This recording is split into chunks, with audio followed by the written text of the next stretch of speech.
ನಾಲ್ಕಕ್ಕೂ ಪರೇ ಪಶ್ಯಂತಾದಿಗಳೆನಿಸಿಕ್ಕು ನುಡಿವಾತ್ಮನ ತನು ಮಧ್ಯದೊಳೆಂದು ಬಿಡದೆಯ ನಾದವೇ ತಿಳಿಪರೆ ಎಂದು ನಾಭಿಯೊಳದು ನಿಷ್ಕಳ ವರ್ಣತೆಯ ಶೋಭೆ ಪಡೆಯೇ ಪಶ್ಯಂತಿಯೇ ತಿಳಿಯೇ ಹೃದಯದೊಳದು ನುಡಿವಿಚ್ಛೆಯೋಳು ಒಂದೇ ವದವಿರೆ ಮಧ್ಯಮ ಎಪ್ಪುದು ಮುಂದೆ ಅದು ಕೇಳಿಸುವೆಂದುರ ಮೊದಲಾಗಿ ಪದವೆಂಟರೊಳಕ್ಷರ ರೂಪಾಗಿ ಪುಟ್ಟುವ ವಚನವೇ ವೈಖರಿಯಕ್ಕೂ ನೆಟ್ಟನೆ ಸಂಸ್ಕೃತಿಗದು ಮೊದಲಕ್ಕೂ. ಪರಮ ಪೂಜ್ಯ ಶ್ರೋತ್ರಿಯ ಬ್ರಹ್ಮನಿಷ್ಠರಾದ ಶ್ರೀಮದ್ ಜಗದ್ಗುರು ಶಿವಾನಂದ ಅಪ್ಪವರ ಹಾಗೂ ಸಿದ್ಧಾರೂಢ ಅಪ್ಪವರ ಶ್ರೀಚರಣಾರವಿಂದಗಳಲ್ಲಿಯೂ ಪರಮ ಪೂಜ್ಯ ಶ್ರೋತ್ರಿಯ ಬ್ರಹ್ಮನಿಷ್ಠರಾದ ಶ್ರೀಮನ್ ನಿಜಗುಣ ಶಿವಯೋಗಿಗಳ ಹಾಗೂ ಜಗನ್ಮಾತೆಯ ಶ್ರೀಚರಣಾರವಿಂದಗಳಲ್ಲಿಯೂ ಪರಮ ಪೂಜ್ಯ ಶ್ರೋತ್ರಿಯ ಬ್ರಹ್ಮನಿಷ್ಠರಾದ ಆರೂಢ ಜ್ಯೋತಿ ಶ್ರೀಮದ್ ಜಗದ್ಗುರು ಗುರುನಾಥಾರೂಢ ಅಪ್ಪವರ ಹಾಗೂ ಜಗದ್ಗುರು ಸದಾಶಿವಾನಂದ ಅಪ್ಪವರ ಶ್ರೀಚರಣಾರವಿಂದಗಳಲ್ಲಿಯೂ ಪರಮ ಪೂಜ್ಯ ಶ್ರೋತ್ರಿಯ ಬ್ರಹ್ಮನಿಷ್ಠರಾದ ಆರೂಢ ಜ್ಯೋತಿ ಶಿವಪುತ್ರ ಪಜ್ಜವರ ಹಾಗೂ ಎನ್ನ ಸದ್ಗುರುತ್ರಯರ ಶ್ರೀಚರಣಾರವಿಂದಗಳಲ್ಲಿಯೂ ಪರಮ ಪೂಜ್ಯ ಶ್ರೋತ್ರಿಯ ಬ್ರಹ್ಮನಿಷ್ಠರಾದ ಬಸವಾನಂದ ಅಪ್ಪವರ ಹಾಗೂ ಬಸವಾದಿ ಶಿವಶರಣರ ಶ್ರೀಚರಣಾರವಿಂದಗಳಲ್ಲಿಯೂ ಅನಂತ ದೀರ್ಘದಂಡವತ್ ಪ್ರಣಾಮಗಳನ್ನು ಸಮರ್ಪಿಸಿ ಸಭೆಯಲ್ಲಿ ಉಪಸ್ಥಿತರಿರುವ ತಮ್ಮೆಲ್ಲರಿಗೂ ಕೂಡ ವಂದಿಸಿ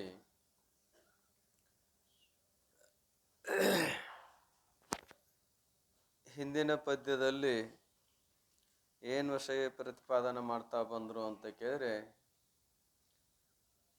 ಈ ಶರೀರ ಮತ್ತು ಮನಸ್ಸು ಕೂಡಿಕೊಂಡು ವಿಷಯದಲ್ಲಿ ವ್ಯವಹಾರ ಮಾಡುತ್ತಾ ಇರುವಾಗ ಒಂದೊಂದು ವಿಷಯದ ಸಂಗಮವನ್ನು ಗುರುತಿಸುವುದರಿಂದ ಒಂದೊಂದಾದವು ಅಂತ. ಸಂಕಲ್ಪ ವಿಕಲ್ಪ ಮಾಡುವುದರಿಂದ ಮನಸ್ಸಾಯಿತು, ನಿಶ್ಚಯ ಮಾಡುವುದರಿಂದ ಬುದ್ಧಿ ಆಯಿತು, ಅಭಿಮಾನ ತಾಳುವುದರಿಂದ ಅಹಂಕಾರವಾಯಿತು, ಆಮೇಲೆ ಸ್ಮರಣದಲ್ಲಿಟ್ಟುಕೊಳ್ಳುವುದರಿಂದ ಚಿತ್ತಾಯಿತು, ಆಮೇಲೆ ಅಜ್ಞಾನವೇ ಏನಾಯಿತು ಅಂದ್ರೆ ಶೋಭಾಯಮಾನವಾಗಿ ಬೆಳಗುವ ಅರಿದ ಅರ್ಥವನ್ನು ಉಸಿರಬೇಕೆಂಬ ರೀತಿಯೊಳಗೆ ಶೋಭಾಯಮಾನವಾಗಿ ಬೆಳಗುವಾಗ ಬಿಂದು ಆಯಿತು.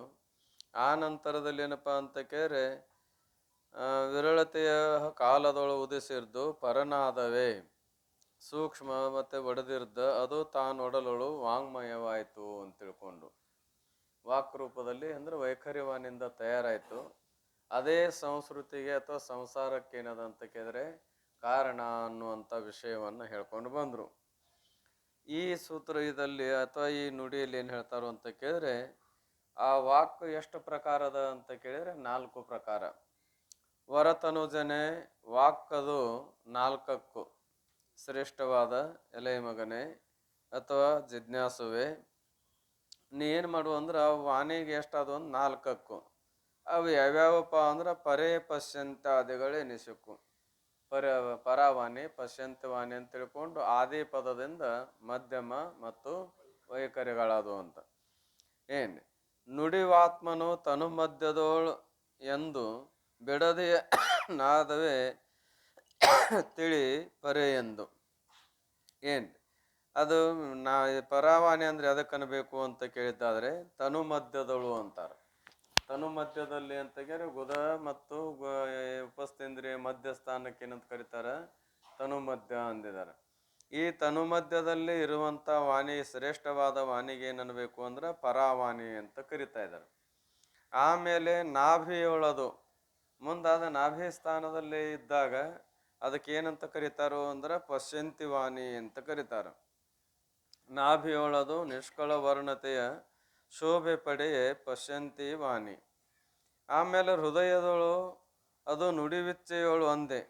ನುಡಿವಿಚ್ಚೆ ಅಂದ್ರೆ ಮಾತಾಡಬೇಕು ಅಂತ ಅವನಿಗೆ ಯಾಕಿರ್ತದೆ ಕರೆ ಆದ್ರೆ ಮಾತು ಬರ್ತಿರೋದಿಲ್ಲ ಅಂದ್ರೆ ವಾಣಿ ಉಚ್ಚಾರ ಆಗೋದಿಲ್ಲ. ಅದಕ್ಕೆ ಮಧ್ಯಮ ವಾಣಿ ಅಂತ ಕರಿತಾ ಇದ್ದಾರೆ.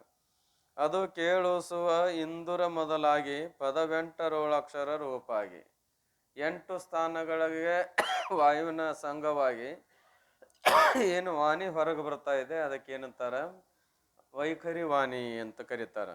ಹುಟ್ಟುವ ವಚನವೇ ವೈಖರಿಯಕ್ಕೂ. ಅದು 8 ಸ್ಥಾನದಲ್ಲಿ ಸಂಬಂಧವಾಗಿ ಹೊರಗೆ ಬಂತು ಅಂದ್ರೆ ಅದಕ್ಕೆ ವೈಖರಿ ವಾಣಿ ಅಂತ ಕರೀತಾರೆ. ನೆಟ್ಟನೆ ಸಂಸ್ಕೃತಿಗದು ಮೊದಲಕ್ಕು. ಈ ಸಂಸಾರಕ್ಕೆ ಕಾರಣ ಯಾವುದಪ್ಪ ಅಂತಂದ್ರೆ ಈ ವಾಣಿನೇ. ಯಾವ ವಾಣಿ? ವೈಖರಿ ವಾಣಿನೇ. ದೇವಿ ಪುರಾಣದೊಳಗೆ ಜೀವನ್ಮುಕ್ತಿ ವಿಷಯವನ್ನ ನಂದೀಶ್ವರನ ಕೇಳುವಾಗ ಮುಂದೆ ಹೇಳ್ತಾ ಹೋಗುವಾಗ ಏನು ಮಾಡ್ಯಾರಪ್ಪ, ಬಂಧಕ್ಕೆ ಕಾರಣ ಯಾವುದು ಅಂತ ಕೇಳಿದ್ರೆ ದುಷ್ಟ ಶಬ್ದದಿ ಬಂಧವಕ್ಕು ಅಂತ. ಜೀವನಿಗೆ ಬಂಧನ ಕಾರಣ ಆದದ್ದು ಯಾವುದು? ದುಷ್ಟ ಶಬ್ದ. ದುಷ್ಟ ಶಬ್ದ ಅಂದ್ರೆ ಯಾವುವು ಅಂತ ಕೇಳಿದ್ರೆ ಪಾರಮಾರ್ಥಿಕವಾದ ತತ್ವದ ವಿಚಾರವನ್ನು ತಿಳಿಸಿಕೊಡುವ ಮಾತುಗಳನ್ನು ಬಿಟ್ಟು ಹೊಟ್ಟೆ ಉಪಜೀವನಕ್ಕಾಗಿ ಮಾಡುವಂತ ಎಲ್ಲಾ ಮಾತುಗಳೇನು ದುಷ್ಟ ಶಬ್ದ ಅಂತಾರೆ. ಇವಕ್ಕೇನಂತಾರೆ? ದುಷ್ಟ ಶಬ್ದ. ಪಾರಮಾರ್ಥಿಕ ಸಂಬಂಧವಾದಂಥ ತತ್ವದ ನುಡಿಗಳನ್ನು ಬಿಟ್ರೆ, ತತ್ವದ ಮಾತುಗಳನ್ನು ಬಿಟ್ರೆ ಇನ್ನುಳಿದದ್ದೆಲ್ಲ ಎಷ್ಟೋ ವಿನಯವಂತರಾಗಿ ನಾವು ಮಾತಾಡ್ತೇವೆ ಅಂದ್ರೂ ಕೂಡ ಆ ಮಾತುಗಳು ಏನದವಂದ್ರೆ ದುಷ್ಟಗಳೇ. ಏನ್ರಿ? ದುಷ್ಟ ಶಬ್ದದಿ ಜೀವನಿಗೆ ಏನಾಕತ್ತೆ ಅಂದ್ರೆ ಬದ್ಧತನನ ಬರ್ತದ ಹೊರತಾಗಿ ಮುಕ್ತಿ ಆಗ್ಲಿಕ್ಕೆ ಸಾಧ್ಯವಿಲ್ಲ. ಏನು ಮುಕ್ತಿ ಆಗ್ತದ್ರಿ? ಮುಕ್ತಿ ಆಗಕ್ಕೆ ಸಾಧ್ಯ ಇಲ್ಲ. ಯಾಕಂದ್ರೆ ಅವೆಲ್ಲವೂ ದುಷ್ಟ ಶಬ್ದನ ಅದಾವ. ಯಾಕೆ ದುಷ್ಟ ಶಬ್ದ ಅಂತ ಕೇಳಿದ್ರೆ ಜೀವನನ್ನ ತನ್ನ ಸ್ವರೂಪವನ್ನ ಕಾಣುಗೊಡಲಾರದಂತೆ ಮಾಡಿ ಮತ್ತು ಸಂಸಾರಕ್ಕೆ ಮೋಹವನ್ನು ಹುಟ್ಟಿಸಿ ಮತ್ತು ಜನ್ಮಾದಿ ದುಃಖಕ್ಕೆ ಕಾರಣದವಲ್ಲ ಹೊರತಾಗಿ ಅವು ಸುಖಕ್ಕೆ ಕಾರಣ ಇಲ್ಲ. ಏನು ಸುಖ ಕಾರಣ ಅದರಿ? ಅವ್ರು ಹೇಳುವಾಗ ಏನಪ್ಪಾ ಅಂದ್ರೆ ಹಿಂಗೆ ತಿಳಿಸಿ ಹೇಳಿದವ್ರು ನಮ್ಗೆ ಯಾರೂ ಇಲ್ರಿ, ಅವರಿಂದ ನಾವು ಧನ್ಯರಾಗ್ಯವ ಅಂದ್ರೂ ಕೂಡ ಹಾಗೆ ವ್ಯವಹಾರದಾಗ ಒಂದಿಷ್ಟು ಅನುಕೂಲತೆ ಆಗಿದ್ದಕ್ಕೆ ಅನಿಸಿದ ಕರೆ ವಾಸ್ತವತ ವಿಚಾರ ಮಾಡಿ ನೋಡಿದ್ರೆ ನಮ್ಮ ಜೀವನ ವ್ಯರ್ಥವೇ ಆಗ್ತಾ ಇದೆ. ಅದಕ್ಕೆ ದುಷ್ಟ ಶಬ್ದದಿ, ಅವಕ್ಕೆಲ್ಲ ದುಷ್ಟ ಶಬ್ದ ಅಂತಾರೆ. ಆ ದುಷ್ಟ ಶಬ್ದಗಳನ್ನು ನುಡಿಯುವಾಗ ಏನು ಹೆಚ್ಚು ಕಡಿಮೆ ಆದ್ರೂ ಪಾಪ ಇಲ್ಲ ಅಂತ. ಅದಕ್ಕೆ ದುಷ್ಟ ಶಬ್ದ ಅಂದ್ರೆ ವ್ಯಾವಹಾರಿಕ ಜೀವನದ ಮಾಡುವಾಗ ಮಾತುಗಳಲ್ಲಿ ಏನಾರು ಬಿರುಸರಾಗಲಿ ಮೃದುವರ ಇರಲಿ ಈ ಹೆಂಗಾರ ಇದ್ರೂ ಕೂಡ ಅದಕ್ಕೆ ಏನಾರ ಪಾಪ ಐತೇನೋ ಅಂದ್ರೆ ಪಾಪ ಇಲ್ಲ ಅಂತ, ಏನೂ ದೋಷ ಇಲ್ಲ. ಆದ್ರೆ ಅದೇ ಈ ಪಾರಮಾರ್ಥಿಕ ಶಬ್ದಗಳನ್ನು ನುಡಿಯುವಾಗ ಏನು ಹೆಂಗೆ ನುಡಿಬೇಕು ಹಂಗೆ ನುಡಿಲಾರ್ದೆ ತಪ್ಪು ನುಡಿದೆ ಅಂದ್ರೆ ಮಹಾಪಾಪದ ಅಂತ. ಅದಕ್ಕಾಗಿ ಮಹಾತ್ಮರು ನಮಗೇನಂತ ಹೇಳ್ತಾರಂದ್ರೆ ತಪ್ಪು ನುಡಿಬೇಡ, ತಪ್ಪು ಅನ್ನಕ್ಕೆ ಹೋಗ್ಬೇಡ ಅಂತ ಹೇಳ್ತಾರೆ. ಏನು ಸಂಸಾರಕ್ಕೆ ಮಾತದ ಹೇಳ್ಯಾರನು ಏನು ತಿಳಿಲಾರ ಕಂದತ್ ಬಿಡ ಅಂತಾರ. ಅಲ್ಲಿ ತಿಳಿಲಾರ್ದ ಕಂದ ಬಿಡ ಇಲ್ಲಿ ಅಂತಾರನು. ಇಲ್ಲ, ಸಾಧ್ಯ ಆದ ಮಟ್ಟಿಗೆ ಏನು ಮಾಡು, ಅದನ್ನು ಬಲ್ಲವ್ರ ಕಡೆಯಿಂದ ಹೇಳಿಸ್ಕೊಂಡು ಬಾಯ್ಪಾಟ್ ಮಾಡು. ಹಂಗ ಬಾಯ್ಪಾಟ್ ಮಾಡು ತಪ್ತಾವ್. ತಪ್ಪಿದ್ರೆ ಅರ್ಥ ಕೆಡ್ತದ, ಅರ್ಥ ಕೆಟ್ರೆ ಪಾಪ ಅದ. ಏನದ್ರಿ? ಅರ್ಥ ಕೆಟ್ರೆ ಪಾಪನ ಐತಲ್ಲ ಹೊರತಾಗಿ ಪುಣ್ಯ ಇಲ್ಲ. ಇದು ಶ್ವೇತಾಶ್ವೇತರೇನು ಪ್ರಶ್ನೋತ್ತರ ಉಪನಿಷದೊಳಗೆ ಈ ಮಾತು ಬರ್ತಾ ಇದೆ. ಏನ್ ಪಾರಮಾರ್ಥಿಕ ಶಬ್ದಗಳನ್ನ ಎಂದೂ ತಪ್ಪು ನುಡಿಬಾರ್ದು ಅಂತ. ಇನ್ನು ಸಾಮಾನ್ಯವಾಗಿ ಏನಪ್ಪಾ ಅಂತ ಕೇಳಿದ್ರೆ ನಿರಕ್ಷರಿಗಳಿದ್ರು ಅಂದ್ರೆ ಕೇಳಿ ಕಲ್ತಿದ್ರು ಅಂದ್ರೆ ಅವ್ರ ಭಕ್ತಿ ಭಾವದ ಮೇಲೆ ಅದು ಅಡಿಗೆ ಹೋಗ್ತಾ ಇದೆ. ಏನ್ರಿ? ಶ್ರದ್ಧಾದ ಮೇಲೆ ಇರ್ತದೆ ಅದು ಅವರ. ಆದ್ರೆ ಶಿಕ್ಷಣಕ್ಕೆ ಅನುಸರಿಸಿ ಕಲಿತವ್ರು ಇದ್ರು ಅಂದ್ರೆ ಮರೆತಾದ್ರೂ ಕೂಡ ಏನ್ ಮಾಡಬಾರ್ದು, ತಪ್ಪು ನುಡಿಬಾರ್ದು ಅಂತದ. ನುಡಿದ್ರು ದೋಷ ಅದ. ಈ ಪ್ರಾಪಂಚಿಕ ಮಾತುಗಳಲ್ಲಿ ನೀವು ಹೆಂಗ್ ಆಡಿದ್ರು ಕೂಡ ಏನಿಲ್ಲ ಅಂತ ಕೇಳಿದ್ರೆ ಅವು ಬಿರುಸಿದ್ರು ಪಾಪ ಇಲ್ಲ, ಅವು ಮೆತ್ತಗಿದ್ರ ಪುಣ್ಯ ಇಲ್ಲ. ಅದರಿಂದ ಏನೂ ಸಂಬಂಧ ಪರೋದಿಲ್ಲ. ಅದಕ್ಕಾಗಿ ಆ ಮಾತುಗಳು ಎಷ್ಟೋ ನಮಗೆ ಹಿತ ಅನಿಸೇವಂದ್ರೂ ಬಂಧಕ್ಕನ ಕಾರಣದ ಹೊರತಾಗಿ ಮುಕ್ತಿಗೆ ಕಾರಣ ಇಲ್ಲ. ನಾ ಎಷ್ಟೋ ಸಲ ಹೇಳಿದ್ದೇನೆ, ಈಗ ಈ ಹಿಂದೆ ಸಭಾದಾಗ ಬಂದಾಗ ಅವ್ರ ಮಾತು ಎಷ್ಟು ರುಚಿ ಅನಿಸಿದ್ರು ಬಂಧಕ್ಕೆ ಕಾರಣ ಅನ್ನೋ ಸಲುವಾಗಿ.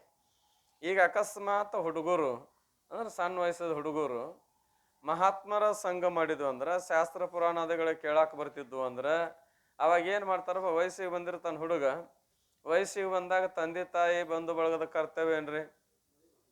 ಮತ್ತೇನು ಒಂದು ಹೋಗಿ ಎರಡು ಮಾಡೋದು? ಒಂದು ಹೋಗಿ ಎರಡು ಮಾಡಿದಾಗ ದುಃಖ ಚಲೋ ಏನು ಸುಖ ಆಗ್ತದೋ?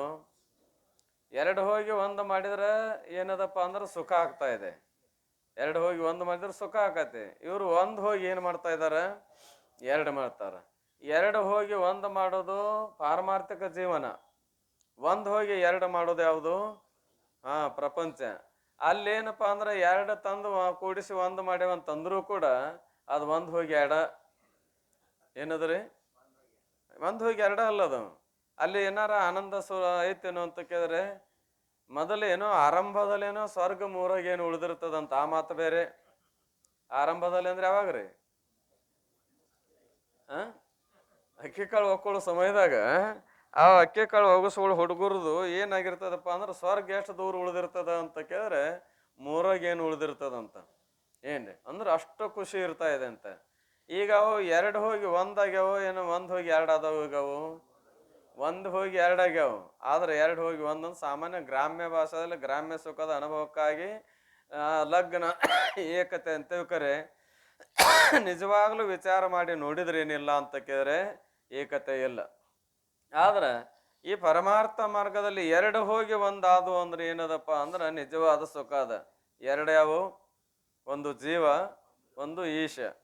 ಏನು ಜೀವ ಪರಮಾತ್ಮರಲ್ಲಿ ಬಾಧ ಸಮಾನಾಧಿಕರಣ ಸಂಬಂಧ, ಮುಖ್ಯ ಸಮಾನಾಧಿಕರಣ ಸಂಬಂಧ ಮೂಲಕವಾಗಿ ಏಕತ್ವವನ್ನು ಮಾಡಿದ್ರೆ ಏನದಪ್ಪ ಅಂತ ಕೇಳಿದ್ರೆ ಪರಮಾನಂದದ ಪ್ರಾಪ್ತಿ ಅದ. ಅಲ್ಲಿ ಕ್ಷಣಿಕ ಸುಖಕ್ಕೆ ಅನುಕೂಲ ಆಗೋದ್ರಿಂದ ಅಲ್ಲಿ ಎರಡಿದ್ದದ್ದು ಕೂಡಿಸಿ ಒಂದು ಮಾಡಿ ಬಂದರೂ ಕೂಡ ಅವು ಎಂದೂ ಒಂದಾಗಕ್ಕೆ ಸಾಧ್ಯನೇ ಇಲ್ಲ. ಆಗಿದ್ದು ಅಂದ್ರೆ ಇಷ್ಟು ಗದ್ದಲಾನು ಇರ್ತಿದ್ದಿಲ್ಲ. ಏನ್ರಿ ಪರಿಸ್ಥಿತಿ ಕಾಣ್ತೇವಲ್ಲ. ಇರ್ಲಿ ಅಂತೂ ಎಷ್ಟು ಹಿತೈಷಿಯಾಗಿ ಆ ಮಾತುಗಳನ್ನು ಹೇಳ್ತಾರಂದ್ರು. ಅಂದ್ರೆ ಏನು ಹೇಳಕ್ ಹೊರಟಿದ್ದೆ ನಾನು, ಹುಡುಗರು ಸಣ್ಣ ವಯಸ್ಸಿನಾಗಿದ್ದಾಗ ಮದುವೆ ಆಗೋಕ್ಕಿಂತ ಮೊದಲ ಇಂಥ ಮಾರ್ಗದಲ್ಲಿ ಪ್ರವೃತ್ತಿ ಆದ್ರಂದ್ರೆ ಅವಾಗ ಲೋಕದವರು, ತಂದೆ ತಾಯಿ, ಬಂಧು ಬಳಗ ಆ ಹುಡುಗನಿಗೆ ಹೇಳ್ತಾ ಇದಾರೆ. ಏನು ಹೇಳ್ತಾರಪ್ಪ ಅಂದ್ರೆ ಅಗದೇ ಹೌದು ಹೌದು ಹೌದು ಅನ್ನುವಂಗ ಮಾತು ಹೇಳ್ತಾರ. ಅವ್ರ ಮಾತು ಕೇಳಿ ಅವ್ರ ಕೂಡ ಬೆನ್ನತ್ತಿರ ಮುಂದೆ ದುಃಖವನ್ನೇ ಅನುಭವಿಸ್ಬೇಕು, ಸುಖವನ್ನು ಅನುಭವಿಸ್ತೇವೆ ಅಂತ ಕೇಳಿದರೆ ದುಃಖವನ್ನೇ ಅನುಭವಿಸಬೇಕು.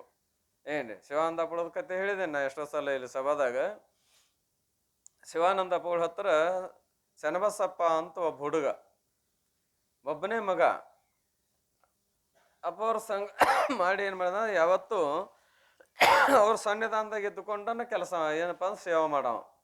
ಮುಂದೆ ವಯಸ್ಸಿಗೆ ಬಂದಿದ್ದ.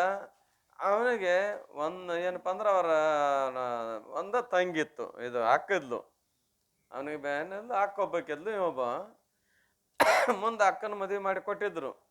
ಅಕ್ಕ ಮುಂದೆ ಏನು ಮಾಡಿದ್ಲು ಅಂತ ಕೇಳಿದ್ರೆ ಹೆಣ್ಣು ಹಡದಳು. ಹೆಣ್ಣು ಹಡದ್ಲು ಅಂದ ಏನಪ್ಪಾ ಅಂತ ಕೇರೆ ಆಕೆ ಪಣ ತೊಟ್ಲಂತ. ಯಾರಿಗೆ ಕೊಡ್ಬೇಕು?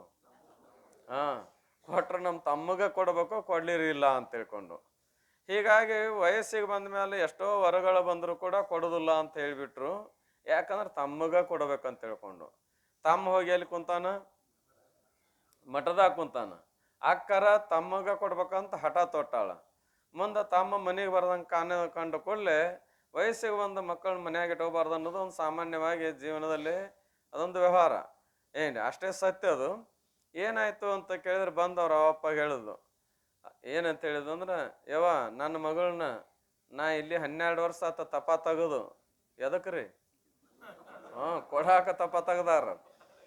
ತಪ ತೆಗದು 12 ವರ್ಷ ಆಯ್ತು. ದೊಡ್ಡ ಮಗಳು ಮನ್ಯಾಗ ಇಟ್ಕೊಂಡ್ ಕುಂದೋರ್ ಚಂದ ಅಲ್ಲ. ಮದ್ವಿ ಮಾಡಿದ್ರಿ ತಮ್ಮಗ ಕೊಟ್ಟ ತೊಗೊಂಡು ಮದ್ವಿ ಮಾಡಿದ್ರಿ, ನಾನು ನನ್ನ ಮಗಳನ್ನ ಕಾಣ್ತೀರಿ. ಇದರ ಅರ್ಥ ಮುಂದೇನ್ರಿ? ಇಲ್ಲ ಅಂದ್ರ ನಮ್ಮದ ನಮ್ಮ ಕೈಯಾಗೈತಿ ಅಂದ್ರೆ ನಮ್ಮ ಜೀವ ನಮ್ಮ ಕೈಯಾಗೈತಿ ಅಂದ್ರು. ಇದನ್ನ ಕೇಳಿದ್ರೆ ತಾಯಿಗಾಗ್ಲಿ ತಂದೆಗಾಗ್ಲಿ ಮರಕ್ ಹುಟ್ಟುತ್ತದೋ ಏನೋ, ಹೋಗ್ರಿ ಸತ್ರ ಸಾಯವ್ರಿ ಅಂತಾರೋ. ಮರಕ್ ಹುಟ್ಟುದನ ಇವ್ರು ಹಿಂಗ ಅಕ್ಕನೂ ಅಳಾಕತ್ಲು, ಅಕ್ಕನ ಮಗಳು ಅಳಾಕತ್ತಿ, ಅವನು ಅಳೋದು, ಅಪ್ಪನೂ ಅಳೋದು ಶುರುವಾಯ್ತಪ್ಪ. ಅವನ್ ನೋಡಿ ಅಪ್ಪ, ಅಪ್ಪನ ನೋಡಿ ಅವ ಅಳಕ್ ಶುರು ಮಾಡಿದ್ರು. ಏನ್ರಿ ಇದೆಲ್ಲ ನೆರೆಮನೆಯರಿಗೆ ಸುದ್ದಿ ಇತ್ತು. ನೆರೆಮನೆಯರು ಬಂದು ಯಾಕ ಏನಾಗೈತಿ ಏನೇ ಆಗೈತಿ ಹಿಂಗೆಲ್ಲ ಕೇಳಕೊಡದ. ಅವಾಗ ಅವ್ರ ಮುಂದೆ ಹೇಳಿದ್ರು, ಇರೋದೊಂದು ಮಗಳು, ಇರೋದೊಬ್ಬ ತಮ್ಮ ಕೊಟ್ಟು ಮದುವೆ ಮಾಡ್ಬೇಕಂತ ನನ್ನ ಮಗಳನ್ನ ಮನ್ಯಾಗ ಇಟ್ಕೊಂಡ್ ತಪ್ಪ ತೆಗ್ದೇನಾಯಿ. ಮತ್ತು ಹಿಂಗಾದ್ರೆ ಹೆಂಗ ಹೇಳ್ರಿ ನಮ್ಮ ಅಪ್ಪಗ ನಮ್ಮ ಅವ್ಗಂತ ಅವರು. ನಾವೇನು ಮಾಡೋಕ್ಕಾಗತ್ತೆ, ಏನು ಹೇಳೋದು ಅಂತ ಅವರು. ನೀವು ಸುಮ್ಮಿರಿ ನಾವೆಲ್ಲ ಮಾಡ್ತೇವಂದ್ರಿ ಇವರು. ಅದಕ್ಕೆ ಇರ್ತಾರೆ ಇವ್ರೆಲ್ಲರೂ. ಏನ್ರಿ ಇವ್ರು ಸುತ್ತಿನವ್ರು ಏನಪ್ಪ ಅದಕ್ಕೆ ಹಳೆ ಸುದ್ದಿ ತೆಗೆದು ಬರೀ ಏನಪ್ಪಾ ಅಂದ್ರೆ ಹಾಳು ಮಾಡೋ ಕೆಲಸನೇ ಇರ್ತದೆ ಇವ್ರದ್ದು. ಅದಕ್ಕೆ ನಮ್ಮ ನಿಜಗುಣ ಅಪ್ಪಗಳು ರದ್ದಿ ಪೇಪರ್ ಅಂತಾರೆ ಇವ್ರಿಗೆ. ರದ್ದಿ ಪೇಪರ್ ಅಂದ್ರೆ ಓದ್ಬಿಟ್ಟು ಪೇಪರ್ ಅಂತ. ಅವನು ಹೊಳ್ಳಿ ಓದಿದ್ರೆ ಯಾವಾಗಿಂದ ಓದೋದ್ರಿ? ಹಳೇದ ಓದೋದು, ಹೊರತಾಗ ಹೊಸದೇನಿರೋದಿಲ್ಲ. ಹಂಗೆ ಅವ್ರಿಗೆ ಏನಾದ್ರು ಮಾಡ್ತೇವೆ ಸುಮ್ಮನೆ ಅಂದ್ರು. ಕೊನೆಗೆ 4-8 ಮಂದಿ ಕೂಡಿ ಅಪ್ಪಗಳ ಹತ್ರ ಹೋಗಿ ಅವಾಗ ಒಂದಿಟ್ಟು ಹುಡುಗನ ಮನೆಗೆ ಕಳಿಸ್ಕೊಡ್ರಪ್ಪ ಅಂದರು. ಇವ್ರು ಹೆಂಗೆ ಹೇಳ್ತಾರೆ ಹಿಂಗೆ ಅಂತೇಳಿ ಬಂದ್ರಕ್ಕ ಅವ್ರಿಗೆ ಗೊತ್ತಾಗಿತ್ತು ಅದು. ಏನ್ರಿ ಯಾವ ಸರ್ವಜ್ಞರು ಅವ್ರಿಗೆ ಬಂದವ್ರ ಮುಖದ ಮೇಲಿಂದ ಗುರ್ತಾಗ ಇವ್ರು ಇದಕ್ಕೆ ಬಂದಾರ, ಹಿಂಗ ಬಂದಾರು, ಅವ್ರ ಮಾತಿನ ಮೇಲೆ ಗುರ್ತಾಗ್ತಾ ಇದೆ. ಅವ್ರಿಗೆ ಗುರ್ತಾಯ್ತು. ಅಲ್ಲೆದಾನು ಕರ್ಕೊಂಡು ಹೋಗಪ್ಪ ಅಂದ್ರು ಅವರು. ಕಳ್ಸೋದಲ್ಲೂ ಅನ್ಲಿಲ್ಲ, ಕರ್ಕೊಂಡು ಹೋಗ್ರಿ ಅನ್ಲಿಲ್ಲ. ಅಲ್ಲೆದ ನೋಡಿ ಕೇಳ್ರಿ ಅವನ್ನ ಅಂದ್ರು. ಹೋಗಿ ಅವನ್ನ ಕೇಳಿದ್ರು, ನಾ ಬರುದಿಲ್ಲ ಅಂದವ. ಬರ್ದಿಲ್ಲ ಅಂದ ಕೂಡಲೇ ಮತ್ತೆ ಅವ್ನ ಮನೆಗೆ ಕರ್ಕೊಂಡು ಹೋಗ್ಬೇಕಲ್ಲ ಈಗ.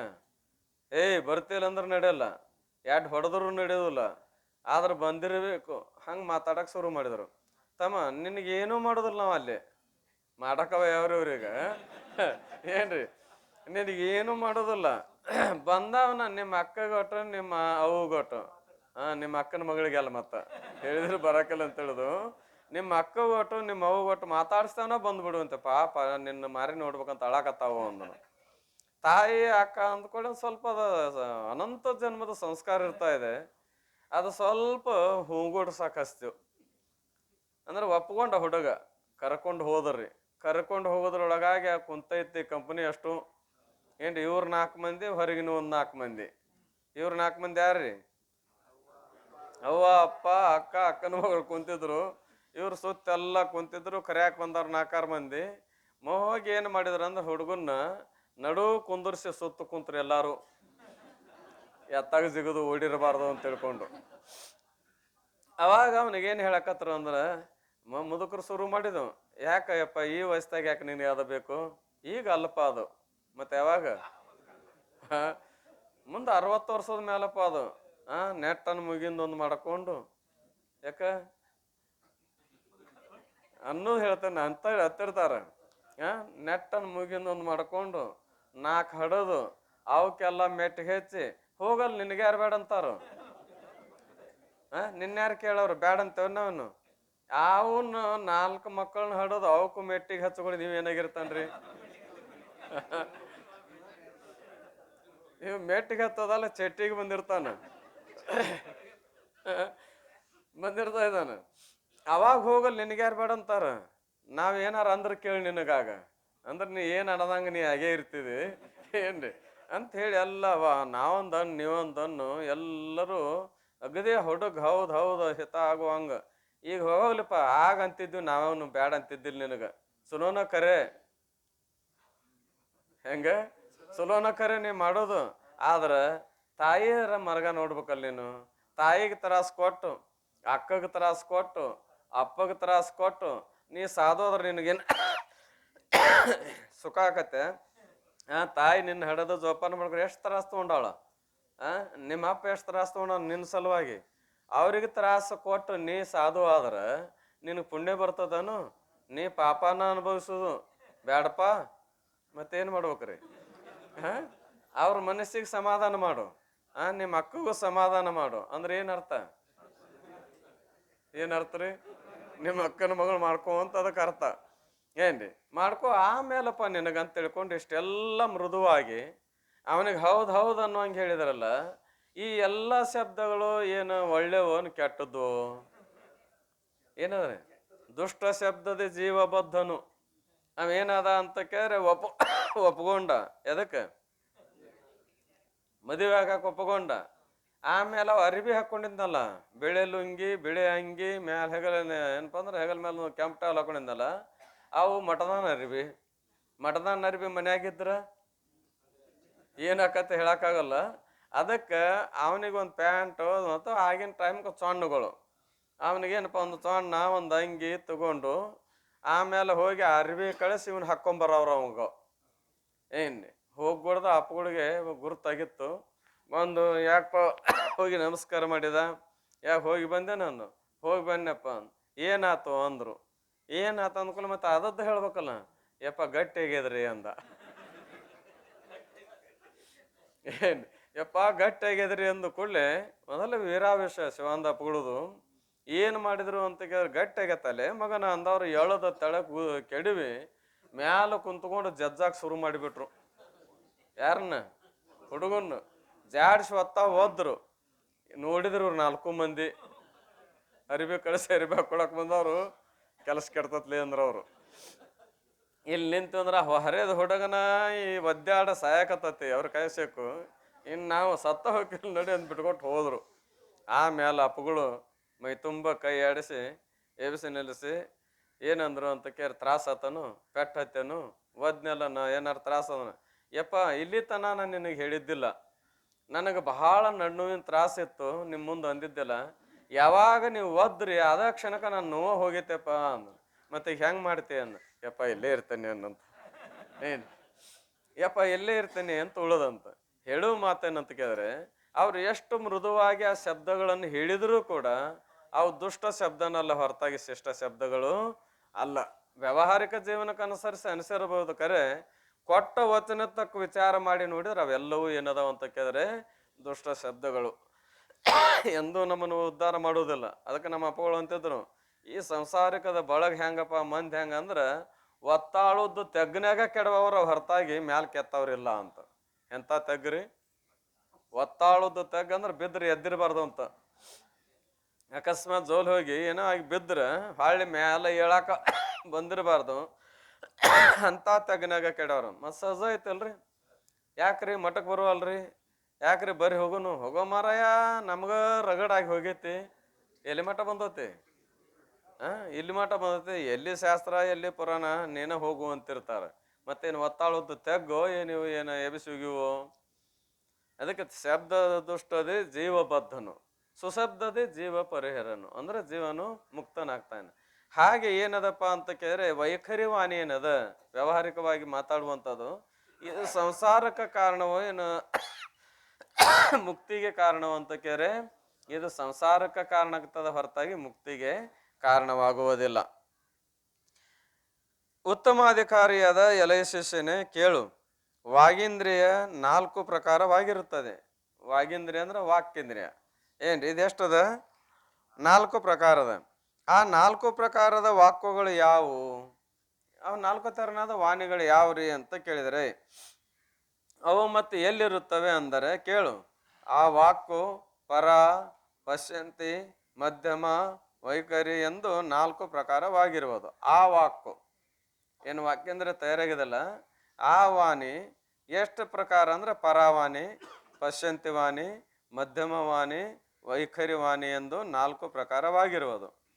ಆ ವಾಕ್ಯಗಳು ಕ್ರಮವಾಗಿ ತನುಮಧ್ಯ, ನಾಭಿ, ಹೃದಯ, ಮುಖಸ್ಥಾನಗಳಲ್ಲಿರುತ್ತವೆ. ತನುಮಧ್ಯ ಅಂದ್ರೆ ಗುದಗುಹಿಗಳ ಮಧ್ಯದಲ್ಲಿ, ನಾಭಿ ಅಂದ್ರೆ ಹೊಕ್ಕಳದಲ್ಲಿ, ಹೃದಯ ಅಂದ್ರೆ ಎದೆಯೊಳಗ, ಆಮೇಲೆ ಮುಖ ಅಂತಂದ್ರೆ ಬಾಯಿಯೊಳಗ. 4 ಪ್ರಕಾರ ಮುಖ್ಯ ಸ್ಥಾನಗಳಿರುತ್ತವೆ. ಹೇಗಿರುತ್ತವೆ ಎಂಬುದನ್ನು ಆಲಿಸು. ಗುದದಿಂದ 2 ಅಂಗುಲದ ಮೇಲೆ, ಗುಹ್ಯದ 2 ಅಂಗುಲದ ಕೆಳಗೆ 1 ಅಂಗುಲದ ಪರಿಮಿತವಾದ ಸ್ಥಾನವೇ. ಅದು 5 ಅಂಗುಲ ಜಾಗ, 2 ಅಂಗುಲ ಮ್ಯಾಲೆ ಬಿಡೋದು, 2 ಅಂಗುಲ ತೆಳಗೆ ಬಿಟ್ಟಾಗ ಮಧ್ಯದಲ್ಲಿರೋ 1 ಅಂಗುಲ ಆಯತವುಳ್ಳಂಥ ಸ್ಥಾನ ಏನದ, ಅದಕ್ಕೆ ತನುಮಧ್ಯ ಅಂತ ಕರಿತಾ ಇದಾರೆ. ಏನಂತ ಕರೀತಾರ? ತನುಮಧ್ಯ ಅಂತಾರ. ಅಲ್ಲಿ ಯಾವಾಗಲೂ ಸೂಕ್ಷ್ಮನಾದ ಸ್ವರೂಪದಿಂದಿರುವುದೇ ಶ್ರೇಷ್ಠವಾದ ವಾಕ್ಯೆನಿಸುವುದು. ಅಲ್ಲಿ ಅಂದ್ರೆ ಆ ಗುದಗುಹ್ಯಗಳ ಮಧ್ಯದಲ್ಲಿ ಸೂಕ್ಷ್ಮನಾದ ಸ್ವರೂಪದಿಂದಿರುವುದೇ, ಸೂಕ್ಷ್ಮನಾದ ಸೂಕ್ಷ್ಮನಾದ ಅದೇನಪ್ಪ ಅಂತ ಕೇಳಿದ್ರೆ ಯಾರಿಗೂ ತನಗೂ ಗುರುತಿರಲ್ಲ, ಮತ್ತೊಬ್ರಿಗೂ ಗುರುತಾಗ್ಲಾರ್ದ ಇರುವಂತ ಒಂದು ನಾದ. ಅದಕ್ಕೇನು ಅನ್ಬೇಕು ಅಂದ್ರೆ ಅದು ಶ್ರೇಷ್ಠವಾದ ನಾದ. ಯಾಕಪ್ಪ ಅಂತ ಕೇಳಿ ಅದರಿಂದ ಯಾವುದೇ ತೆರನಾದಂಥ ಬಂಧನಕ್ಕೆ ಒಳಗಾಗುವಂಥ ಪ್ರಸಂಗ ಇರುವುದಿಲ್ಲ. ಎಂಥ ಪರಾವಾಕ್ಯ ನಾಭಿ ಸ್ಥಾನದಲ್ಲಿ ಅರ್ಥವಾಚಕ ವರ್ಣಗಳ ಕ್ರಮವಿಲ್ಲದೆ ನವಿಲ ತತ್ತೆಯೊಳಗಿನ ರಸದಲ್ಲಿ ವಿಚಿತ್ರಗಳಾದ ಪಕ್ಷಾದ್ಯ ಅವಯವಗಳು ಅಸ್ಪಷ್ಟವಾಗಿರುವಂತೆ ನಿರ್ವಿಕಲ್ಪಕ ವಾಣಿಯಾಗಿ ತೋರುವುದೇ ಪಶ್ಯಂತಿ ವಾಕು ಎನಿಸುವುದು. ಮೊದಲಿಂತೂ ಅತಿ ಸೂಕ್ಷ್ಮ ಇತ್ತು, ಈಗ ಸ್ವಲ್ಪ ಏನಪ್ಪ ಅಂದ್ರೆ ಬದಲಾಯಿತು. ಹೆಂಗೆ ಬದಲಾಯಿತು ಅಂತ ಕೇಳಿದ, ಆ ಪರಾವಾಕ್ಯ ಅಂದ್ರೆ ಆ ಪರಾವಾಣಿಯೇ ನಾಭಿ ಸ್ಥಾನವನ್ನು ಗ್ರಹಿಸಿದಾಗ ಅರ್ಥವಾಚಕ ವರ್ಣಗಳ ಕ್ರಮವಿಲ್ಲದೆ, ಅರ್ಥವಾಚಕ ಯಾವ ಅಂದ್ರೆ ವರ್ಣ, ಅರ್ಥವುಳ್ಳ ವರ್ಣಗಳ ಸಮುದಾಯಕ್ಕೆ ಏನಂತ ಕರೆದಾರ? ಪದ ಅಂತ ಕರೆದಾರ. ಅಕ್ಷರ ಹೆಂಗಿರ್ಬೇಕು? ಅವು ಅರ್ಥ ಉಳ್ಳದ್ದು ಇರಬೇಕು. ಅರ್ಥ ಇರಲಿಲ್ಲ ಅಂದ್ರೆ ಅದು ಪದ ಅಂತ ಹೇಳಿಸ್ಕೊಳ್ಳೋದು ವರ್ಣಗಳ ಸಮುದಾಯ. ಏನಿದು ವ್ಯಾಕರಣ ರೀತಿ ಅನುಸಾರವಾಗಿ ವಾಕ್ಯ ಅಂದ್ರೆ ಅದಕ್ಕೆ ಅನ್ಬೇಕು, ಪದ ಅಂದ್ರೆ ಅದಕ್ಕೆ ಅನ್ಬೇಕು ಅನ್ನುವಾಗ ಬರ್ತಾ ಇದೆ. ವಾಕ್ಯ ಅಂದ್ರೆ ಅದಕ್ಕೆ ಅನ್ಬೇಕು, ಪದಗಳ ಸಮುದಾಯಕ್ಕೆ ವಾಕ್ಯ. ಪದ ಅಂದ್ರೆ ಅದಕ್ಕೆ ಅನ್ಬೇಕು, ವರ್ಣಗಳ ಸಮುದಾಯಕ್ಕೆ ಪದ. ವರ್ಣಗಳ ಸಮುದಾಯಕ್ಕೆ ಪದ ಅಂದ್ರೆ ದೋಷ ಬರ್ತಾ ಇದೆ. ಅದಕ್ಕೆ ಏನಿರ್ಬೇಕು? ಅರ್ಥವುಳ್ಳ ವರ್ಣಗಳ ಸಮುದಾಯ ಇರಬೇಕು. ಅರ್ಥವುಳ್ಳ ವರ್ಣಗಳ ಸಮುದಾಯ ಎನ್ಲಾರ್ದನೆ ವರ್ಣಗಳ ಸಮುದಾಯಕ್ಕೆ ಪದ ಅನ್ಬೇಕಾದ್ರೆ ವರ್ಣ ಅಂದ್ರೆ ಅಕ್ಷರಗಳು. ಸಮುದಾಯ ಅಂದ್ರೆ 1 2 3 4 5 ಕೂಡಿದ ಮೇಲೆ ಸಮುದಾಯ ಅಂತಾರೆ. ಒಂದು ವೇಳೆ ಅರ್ಥವುಳ್ಳ ಪದ ಇಡಲಾರದೆ ಬರೇ ವರ್ಣಗಳ ಸಮುದಾಯಕ್ಕೆ ಪದ ಅಂದದ್ದಾದ್ರೆ ಏನಾಗ್ತಾ ಇದೆ ಅಂತ ಪೌಡ್ ಹೇಳ್ತಿವ್ರು. ಏನ್ರಿ ಕಚಟ ತಪ ಅಂತ. ಎಸ್ ಅಕ್ಷರ ಅದಾವ್ರಿ? 5 ಅಕ್ಷರ ಅದಾವ. ಅಕ್ಷರಗಳ ಸಮುದಾಯಕ್ಕೆ ಏನಂದಾರ? ಪದ ಅಂದಾರ. ಇಲ್ಲಿ ಏನಾರ ಅರ್ಥ ಹೊಂಡ್ತದನು? ಕಚಟ ತಪ ಅಂದ್ರೆ ಏನ್ರಿ? ಏನು ಅರ್ಥನ ಹೊಂಡೋದಿಲ್ಲ. ಈ ಅರ್ಥ ಹೊಂಡಲಾರದೆ ಇರುವ ಪದಗಳ ಸಮುದಾಯ ಇದ್ರೂ ಕೂಡ, ಅಂದ್ರೆ ಅಕ್ಷರಗಳ ಸಮುದಾಯ ಇದ್ರೂ ಕೂಡ ಏನ್ ಅನ್ನಕ್ ಬರೋದಿಲ್ಲ, ಇದಕ್ಕ ಪದ ಅನ್ನಕ್ ಬರೋದಿಲ್ಲ. ಅದೇ ಘಟ ಅಂದ್ವಿ ಅಥವಾ ಪಟ ಅಂದ್ವಿ ಇಲ್ಲ ಮಠ ಅಂದ್ವಿ, ಅಂತೂ ಯಾವುದೇ ನಾವು ಬಳಸುವ ಪದಾರ್ಥಗಳ ಹೆಸರು ತಗೊಂಡ್ವಿ. ಘಟ ಅಂದಾಗ ಘ ಒಂದದ ಟ ಒಂದದ, 2 ವರ್ಣ ಅದಾವ. 2 ವರ್ಣಗಳು ಕೂಡಿ ಏನಾಯ್ತು? ಒಂದು ಪದ ಆಯ್ತು. ಘಟ ತಗೊಂಬ ಅಂದಾಗ ವ್ಯವಹಾರ ನಡೀತದೋ ನಡೀದಿಲ್ಲೋ? ಏನಪ್ಪ ಘಟ ತಗೊಂಬಂದ್ರೆ ಏನ್ ತರ್ತಾರ? ಕೊಡ ತರ್ತಾರ ಅಥವಾ ಕಲಶ ರೂಪ ಅರ್ಥವನ್ನು ತಗೊಂಬರ್ತಾ ಇದ್ದಾರೆ. ಹೀಗೆ ಇಲ್ಲೇನದಪ್ಪ ಅಂತ ಕೇಳಿದ್ರೆ, ಈ ಪಶ್ಯಂತಿ ವಾಣಿ ಸಮಯದಲ್ಲಿ ಅರ್ಥವಾಚಕ ವರ್ಣಗಳ ಕ್ರಮ ಇಲ್ಲ. ವಾಚಕ ವಾಣಿ ವರ್ಣಗಳಿಲ್ಲನು ಅದಾವ, ಆದ್ರೆ ಅರ್ಥವನ್ನ ಸೂಚನೆ ಮಾಡುವಂತ ಏನಿಲ್ಲ, ವರ್ಣಗಳು ಇಲ್ಲ, ಕ್ರಮವಿಲ್ಲದೆ. ಅದು ಹೇಗಪ್ಪ ಅಂದ್ರೆ ಒಂದು ಉದಾಹರಣೆ ಕೊಡ್ತಾ ಇದಾರೆ. ನವಿಲ ತತ್ತಿಯೊಳಗಿನ ರಸದಲ್ಲಿ, ನವಿಲು ತತ್ತಿ ಅದ, ನವಿಲು ತತ್ತಿಯೊಳಗೆ ರಸ ಅದ. ಮುಂದೇನಪ್ಪ ಅಂದ್ರೆ ಒಂದು ಜೀವರಾಶಿ ಉತ್ಪತ್ತಿ ಆಗ್ಲಿಕ್ಕೆ ಅನುಕೂಲವಾದ ರಸ ಅದ. ಅಲ್ಲೇನದ ವಿಚಿತ್ರಗಳಾದ ಪಕ್ಷಾದ್ಯ ಅವಯವಗಳು.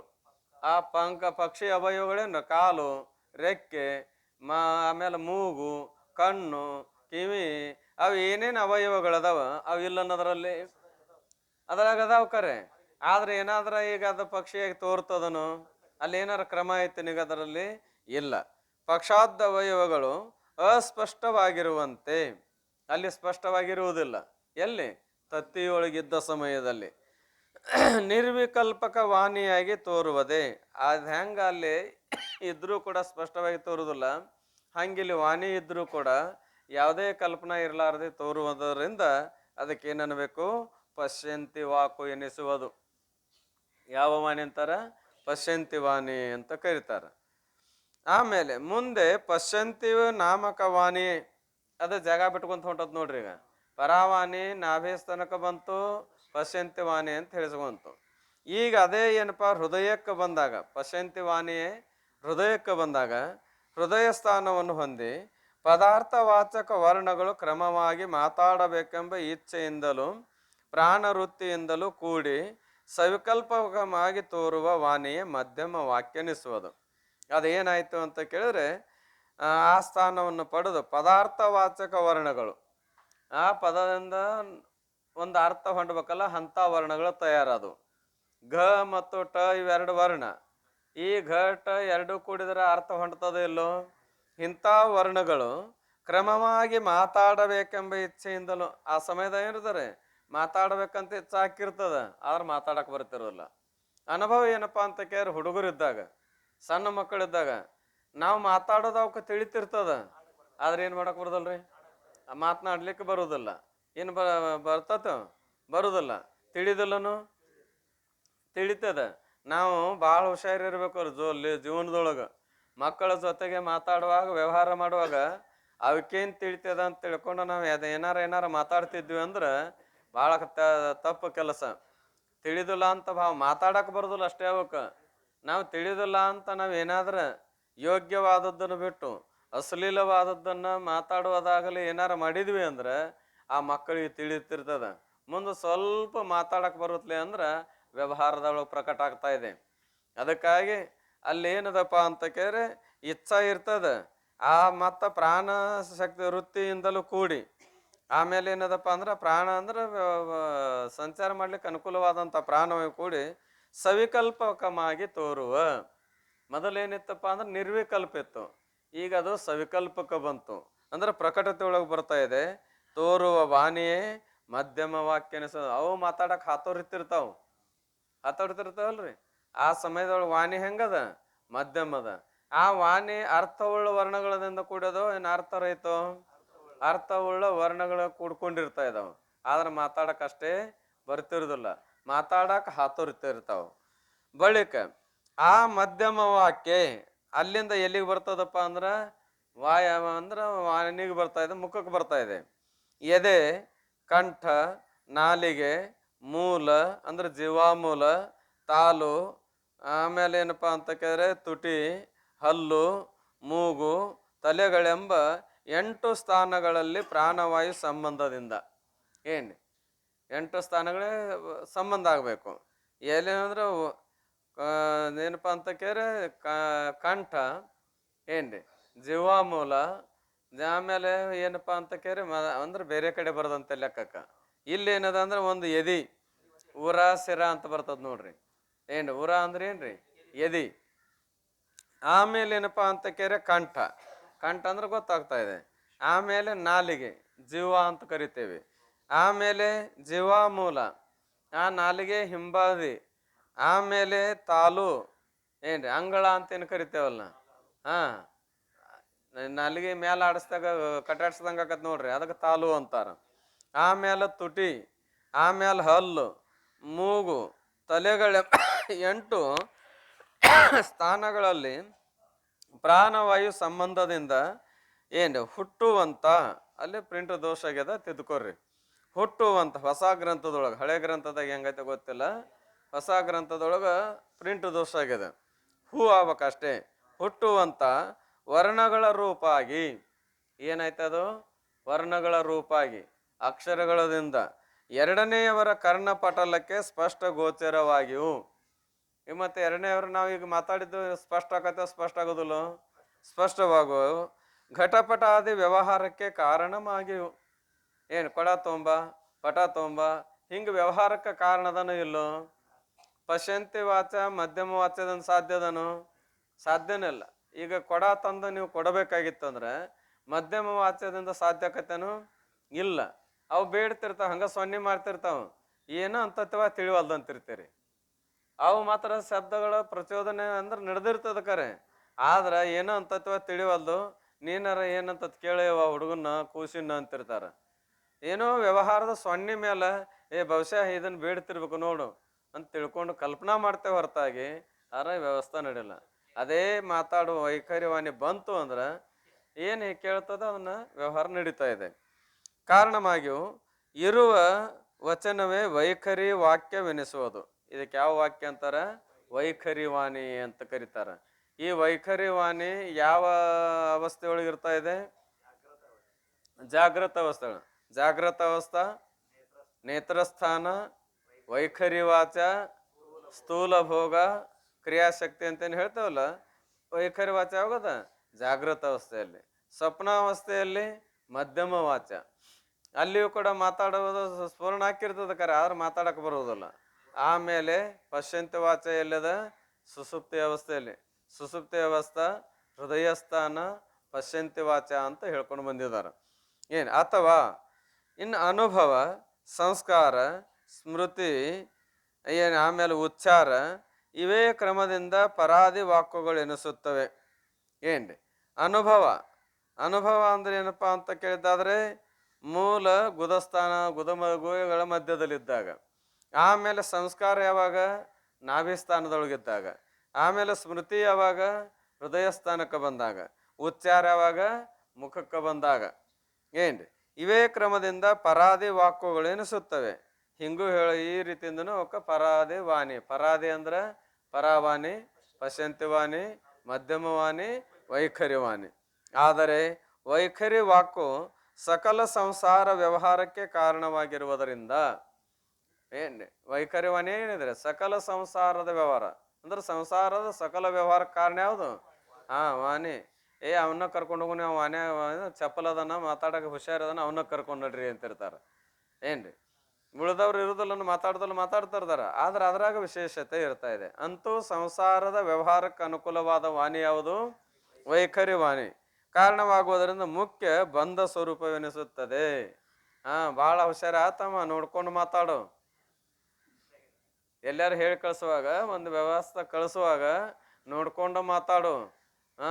ಏನಾರ ದಡಗ್ಗನ ಮಾತಾಡಿ ದುಡುಕಾಕ ಹೋಗ್ಬೇಡ, ನೋಡ್ಕೊಂಡು ಮಾತಾಡು. ಅಂದ್ರೆ ಅದರ ಅರ್ಥೇನು, ಮಾತಾಡೋದ್ರಿಂದಲೇ ಬಂಧನ ಅದ.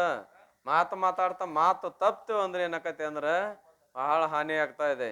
ಇದಕ್ಕೆ ದೊಡ್ಡ ಇದಕ್ಕೊಂದು ಕತೆ ಅದ, ಎಷ್ಟು ತಪ್ಪಿ ಮಾತಾಡಿದ್ರೆ ಹೆಂಗಾಕತ್ತೆ ಅನ್ನೋದಕ್ಕೆ. ಅಣ್ಣ ತಮ್ಮ ಇಬ್ರು, ಅದ ಅಂದ್ಕೊಳ್ಳಿ ನಿಮ್ಗೆ ಗುರುತಾಕೋ ಕೆಲವ್ರಿಗೆ ಕತೆ.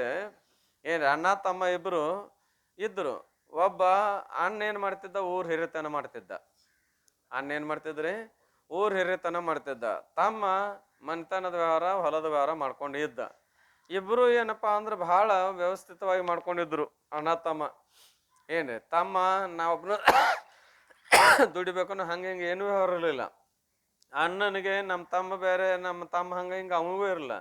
ತಾಯಿ ಎಷ್ಟು ಅಣ್ಣನ ಕಾಣ್ಬೇಕು ಹಂಗೆ ಅವ ಕಾಣ್ತಿದ್ದ, ತಮ್ಮನ ಹೆಂಗೆ ಕಾಣ್ಬೇಕು ಅವ ಹಂಗೆ ಕಾಣ್ತಿದ್ದ. ಮುಂದೆ ಇಬ್ಬರದು ಆಯ್ತು. ಇಬ್ಬರದು ಆದ್ಮೇಲೆ ಇಬ್ರು ಬಂದು ಸ್ವಲ್ಪ ದಿವಸ ಮಠ ಏನಿರಲಿಲ್ಲ. ಸ್ವಲ್ಪ ದಿವಸದ ನಂತರದಲ್ಲಿ ತಮ್ಮನ ಹೆಂಡತಿ ಶುರು ಮಾಡಿದ್ಲು. ಯಾರಿಗೆ? ತಮ್ಮಗ ಅಂದ್ರೆ ತನ್ನ ಗಂಡಗೆ ಶುರು ಮಾಡಿದ್ಲು. ಯಾಕ ನೀವು ಒಬ್ಬನದೇನು ದುಡ್ಯಾವ, ಯಾಕ ಅವ್ರು ಯಾಕೆ ದುಡಿಬಾರ್ದು? ಆಕೆ ಮನ್ಯಾಗ ಇರಾಕಿ, ಊರಾಗ ಇರವ, ನೀನು ನಾನು ಹೊಲ್ದಾಗ ದುಡಿಯೋದು ಮನ್ಯಾಗ ಮಾಡೋದು ಏನು ಬರಕೊಟ್ಟತ್ತ ನಮಗಂತ ಶುರು ಮಾಡಿದ್ರು. ಏನು ಅದು ಇರ್ಲಾಳ ಅಂತಿರ್ತದ ಮನುಷ್ಯ ಮೊದಲು, ಯಾಕೆ ದುಡ್ಕೋದಿಲ್ಲ. ಇವು ಅತಿ ಏನಪ್ಪಾ ಅಂದ್ರೆ ಕಿವಿ ಹಿಂಡಾಕ್ ಶುರು ಮಾಡಿದ ಕೂಡಲೇ ಮತ್ತು ಅವು ಹಿಂಡಿ ಮೆತ್ತಗಾಕ್ಕವು. ಏನ್ರಿ, ಮೆತ್ತಗದ ಮತ್ತೆ ಏನು ಮಾಡೋದು ಅಂದ್ರೇನು ಹೇಳಿ ನಿಮ್ಮ ಅಣ್ಣಗ, ನಾಳಿಂತ ನಾವು ಊರ ಹಿರಿತನ ಮಾಡ್ತೇನೆ, ನೀವು ಹೊಲಕ್ಕೆ ಹೋಗಂತ ಹೇಳವಂಗ ಅಂದ. ಏನು, ನಾವು ಊರ ಹಿರಿತನ ಮಾಡ್ತೇನೆ, ನೀವು ಹೊಲಕ್ಕೆ ಹೋಗಂತ ಹೇಳು ಅಂದು. ಇನ್ನು ಏಕಾಏಕಿ ಹೆಂಗೆ ಹೇಳ್ತಾನ, ಮೊದಲ ಬಂದಿಟ್ಟು ನೆವ ಬೇಕಲ್ಲ. ದಿನ ಎದ್ದು ಹೊಲಕ್ಕೆ ಹೋಗ್ಲಿಲ್ಲ, ದೌಡ್ ಹೇಳವನು ಹೇಳಿಲ್ಲ, ಹೊಲಕ್ಕೂ ಹೋಗ್ಲಿಲ್ಲ. ಒಂದು ಮಾತಾಡ್ಸಿದ್ರೆ ಮಾತು ಸರಳಿಲ್ಲ. ಏನ್ರಿ, ಹೇಳತ್ತಮ್ಮ ಟೈಮ್ ಆಗೈತೆ, ಹೆಂಗೆ ಮಾತಾಡ್ತಿರ್ತಾರ್ರಿ? ಹ್ಞೂ ಹಿಂಗೆ ಶುರು ಮಾಡಿದ. ಅಲ್ಲ ಇವನ ದಿನ ಹೇಳ್ತಮ್ಮ ಅನ್ನೋದ್ರಿಂದ ಹೇಳೋ ಮೊದಲ, ಆಮೇಲೆ ಒಂದು ದಿನ ಹಿಂಗೆ ಒಟ್ಟರಿಸಿ ಮಾತಾಡಿಲ್ಲ. ಇವತ್ತು ಹಿಂಗೆ ಯಾಕೆ ಮಾತಾಡ್ತಾನಿವ, ಏನಾಗೈತಿ ಅಂತೇಳಿ ಎಬಿಸಿ ಕೇಳಿದ. ಅಂದ್ಕೂಲ ನಾವೊಬ್ಬನ ದುಡಿಬೇಕನು, ನಾವೊಬ್ಬನ ಮಾಡ್ಬೇಕನು ಅಂತ ತಿಳ್ಕೊಂಡು ಏನು ಮಾಡಿದ ಅಂದ್ರೆ ಮಾತಾಡಕತ್ತ. ಮತ್ತೆ ಹೆಂಗೆ ಮಾಡೋದು, ಇನ್ನು ನಾ ಊರಾಗ ಹಿರಿತನ ಮಾಡ್ತೇನೆ, ನೀ ಹೊಲಕ್ಕೆ ಹೋಗು, ನನಗೊಬ್ಬಗ ಬರ್ಕೊಟ್ಟಿಲ್ಲ ಅಂದು. ಆಮೇಲೆ ಅಣ್ಣನ ಹೆಂಡತಿಗೆ ಏನು ಹೇಳೋದು, ಮತ್ತು ಆಕೆ ಮನ್ಯಾಗ ಹಿರಿತನ ಮಾಡಾಕಿ ಮರೇ ನನ್ನ ಹೆಂಡತಿನ ಅಡುಗೆ ಮಾಡ್ಬೇಕು. ಆಮೇಲೆ ಆಕಿಗೆ ಅಡುಗೆ ಮಾಡಾಕತ್ತು, ನನ್ನ ಹೆಂಡತಿ ಆರಾಮಿರ್ಲಿ ಅಂದ. ಅವಾಗ ತಮಗೆ ತಿಳಿತು, ಒಂದು ಸ್ವಲ್ಪ ಎಡವಟ್ಟಾಗೈತೆ ಒಳ್ಳೆ ಅಂತೇಳಿದು. ಆಯ್ತಪ್ಪ, ಯಾರು ಬೇಡ ಅಂತಾರ, ಏನು ತಪ್ಪಾಯ್ತು, ನೀ ಮಾಡಿದ್ರು ಅಷ್ಟ, ನಾ ಮಾಡಿದ್ರು ಅಷ್ಟ ಊರು ಹಿರಿಯತನ. ಮತ್ತು ಆಯಿತು, ನಾನು ನಿನಗೊಂದು ಮಾತು ಹೇಳ್ಕೊಡ್ತೇನೆ, ಅದರಂತ ಮಾಡು ಅಂದನು. ಏನು ಇಲ್ಲಿ ನನ್ನ ಕೂಡ ಬಾ ಇವತ್ತೊಂದು ದಿನ ಅಂತ. ಅವತ್ತು ಏನಾಗಿತ್ತು ಅಂದ್ರೆ ಊರಾಗ ಒಂದು ಮುದುಕಿ ತೀರ್ಕೊಂಡಿತ್ತು. ಯಾರು ತೀರ್ಕೊಂಡಿತ್ತು ರೀ? ಮುದುಕಿ ತೀರ್ಕೊಂಡಿತ್ತು. ಅಲ್ಲಿ ಕರ್ಕೊಂಡು ಹೋದ. ಮುದುಕಿ ಅಂದ್ರೆ ತಾಯಿ. ಅವಾಗ ತಾಯಿ ತೀರ್ಕೊಂಡಾಗ ಮಕ್ಕಳಿಗೆ ಹೆಂಗಿರ್ತದ್ರಿ, ದುಃಖ ಆಗ್ತಾ ಇದೆ. ಹೌದಾ, ಮಗ ಅಳೋದು ಕರುದು ಮಾಡ್ತಿದ್ದ. ಏನ್ರಿ, ಅವಾಗ ಅಣ್ಣ ಹೋಗಿ ಅವನ್ನ ಮೈ ಮೇಲೆ ಕೈ ಆಡಿಸಿ, ನೋಡಪ್ಪ ಅಳಬಾರ್ದು, ಅದು ಹೋಗೋದು ಏನು ಮಾಡೋಕ್ಕಾಗೋದಿಲ್ಲ, ಎಲ್ಲಾರ ಹೋಗಿ ತರಾಕ್ ಬರೋದಲ್ಲ. ಏನು, ನನಗಾದರೂ ಆಕೆ ತಾಯಿ ಸಮಾನನ, ನಿನಗಾದರೂ ತಾಯಿ ಸಮಾನನ. ಆಕೆ ನಮಗ ನಿನಗೆ ಅಷ್ಟೆಲ್ಲ ಊರಿಗೆ ತಾಯಿ ಇದ್ದಂಗಿದ್ಲಾಕೆ. ನಿನ್ಗೆ ಎಷ್ಟು ದುಃಖ ಆಗಿದೆ, ನಮಗೂ ಅಷ್ಟು ದುಃಖ ಆಕೈತಿ. ಅದಕ್ಕಾಗಿ ನೀ ಏನು ಭಾಳ ಇದನ್ನ ಮಾಡ್ಕೋಬೇಡಪ್ಪ, ಆಗಿದ್ದಾಗೈತಿ, ಚಂದಾಗಿ ಮಣ್ಣು ಕೊಟ್ಟು ಮತ್ತು ಆಕೆ ಏನು ನಿಮ್ಗೆ ದಾರಿ ಹಾಕಿ ಕೊಟ್ಟಿಲ್ಲ, ಆ ದಾರಿಯಿಂದ ಅಂದ್ರೆ ಬುದ್ಧಿವಂತಿಕೆ ಮಾಡ್ಕೊಂಡು ಹೋಗ್ರಿಪ್ಪ ಅಂತ ಬುದ್ಧಿ ಹೇಳಿದ. ಸ್ವಲ್ಪ ಸಮಾಧಾನ ಆತ ಅವಂಗ. ಯಾರಿಗ್ರಿ? ಅಳು ತಮ್ಮಗ, ಅವ ಮಗ್ಗ ಸಮಾಧಾನ ಆಯ್ತು. ಯಾಕ, ನನಗೂ ತಾಯಿ, ನಿನಗೂ ತಾಯಿ, ಊರಿಗೆ ತಾಯಪ್ಪ, ಅದಕ್ಕೆ ಅಳಗಕ್ಕೆ ಹೋಗ್ಬೇಡ, ಇರ್ಲಿ, ಏನಾಗೋದು ಆಗೈತಿ ಅಂತ ತಿಳ್ಕೊಂಡು ಸಮಾಧಾನ ಮಾಡಿ ವ್ಯವಹಾರ ಮುಗಿಸಿ ಬಂದರು. ಕೇಳಿದ್ದಲ್ಲ ತಮ್ಮ, ಗುರ್ತಾತೆಗೆ ನಿಮಗೆ ಏನು ಇದನ್ನೆಲ್ಲ ಕೇಳಿದ್ನಲ್ಲ. ಮುಂದೇನಾಯ್ತು, ಅಣ್ಣ ಹೊಲಕ್ಕೆ ಹೊಂಟ, ತಮ್ಮ ಊರಾಗ ಅಡ್ಡಾಡ್ತಿದ್ದ. ಮುಂದೆ ಕರ್ಮಧರ್ಮ ಸಂಯೋಗದಿಂದ ಯಾವನ ತಾಯಿ ತೀರ್ಕೊಂಡಿದ್ಲು, ಅವನ ಹೆಂಡತಿ ತೀರ್ಕೊಂಡ್ಲು. ಅವಾಗ ಇವ ಮತ್ತೆ ಹಿರಿತನ ಮಾಡವಲ್ಲ, ಇವ ಹೋದ ತಮ್ಮ. ಅಣ್ಣ ಹೇಳಿದ್ ಗೊತ್ತಿತ್ತಲ್ಲ, ನಿನಗೂ ತಾಯಿ ನನಗೂ ತಾಯಿ ಅಂದಿದ್ನಲ್ಲ. ಬುದ್ಧಿಗೇಡಿ ಏನು ಮಾಡ್ತಿದ್ವು ಅಂತ ಕೇಳಿದ್ರೆ, ಯಾಕೆ ಕಳ್ತೀಯಪ್ಪ, ಅಳಕ್ಕೆ ಹೋಗ್ಬೇಡ, ಆಕೆ ನಿನಗಷ್ಟ ಅಲ್ಲ. ಏನು ಎಷ್ಟು ಅನ್ನೋದು ಅಷ್ಟ ತಡ, ಎಲ್ಲಿ ಅಳೋದು ಕಳರಿದು ಹೋಯ್ತು. ಸರ್ದ್ ನಿಂತ ಕಪಾಳಕ್ಕೆ ಬಿಗದ್ರಿ ಅವ. ಏನು ಸರ್ದ್ ನಿಂತ ಕಪಾಳಕ್ಕೆ ಬಿಗದ ಕೂಡಲೇ ಎಲ್ಲಿಗೆ ಬಂದ, ಮನೆಗೆ ಬರಲಿಲ್ಲ, ಹೊಲಕ್ಕ ಓಡಿದ. ಹೊಲಕ್ಕೆ ಹೋಗಿ ಅಣ್ಣಗೆ ಉದ್ದಕ್ಕೆ ಸಾಷ್ಟಾಂಗ ನಮಸ್ಕಾರ ಹಾಕಿ ತಪ್ಪಾಗೈತೆ ನಂದು ನೀನೇ ಹಿರಿತನ ಮಾಡು ನಾವು ಅಲ್ಲೇ ಅಂದ. ಯಾಕೋ ಏನಾಗೈತಿ ಅಂದ. ಏನಾಗೈತಿ ಎಲ್ಲ ಆಗೈತಿ ನಾವು ಅಲ್ಲೇ ಅಂದಂದು.